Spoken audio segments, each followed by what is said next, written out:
olimga aylangan bolakay. Qadim bir zamonlar Angliya degan yurtning kichkina qishlog'ida Isak ismli sokin va kamgap bola yashar edi. U juda nozik, nimjon bola bo'lgan. Otasi u tug'ilmasidan oldin vafot etgan. Onasi esa uni buvisining qo'liga qoldirib ketgan. Shu sababli Newton bolaligida ko'pincha yolg'iz qolib, o'ychan va tinch bola bo'lib ulg'aygan. U maktabga borardi, lekin boshlang'ich paytlarda Newton eng a'lochi o'quvchi bo'lmagan. Darslari unchalik yaxshi emasdi. Ba'zi bolalar tez tushunar, Isak esa ko'p o'ylardi. U sokin, kamgap, ko'proq o'z dunyosida berilgan bola edi.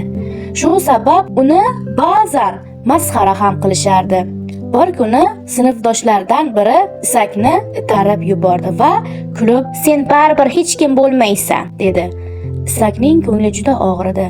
U o'sha kuni uyiga qaytgach daraxt tagiga o'tirib uzoq o'yladi.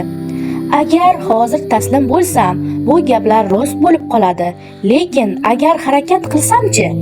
Shundan keyin Newton o'ziga so'z berdi. Men undan ham yaxshiroq o'qiyman. Tushunmagunimcha tashlamayman. Shu voqeadan so'ng u juda tirishqoq bo'lib ketdi.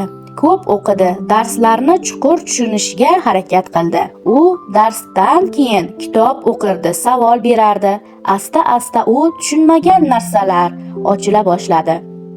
O'qituvchi ham Isakdagi o'zgarishni sezdi. Natijada u maktabning eng yaxshi o'quvchilaridan biriga aylandi va tez orada sinfning peshqadami bo'ldi. Oradan vaqt o'tdi.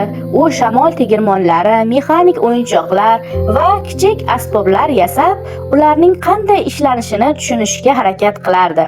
Bir kuni Isak bog'da o'tirganda daraxtdan olma tushib, olmani olib hayron bo'lib qoldi.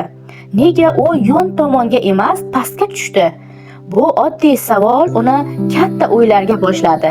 Yillar davomida u shu savol ustida ishladi, o'qidi, hisob-kitob qildi va oxir-oqibat butun olam tortishish qonunini kashf etdi. Shu tarzda Isak Newton buyuk olimga aylandi. U kitoblar yozdi va butun dunyoga tanildi.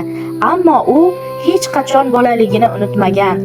U shunday der edi: "Meni olim qilgan narsa aqlim emas, taslim bo'lmaganim."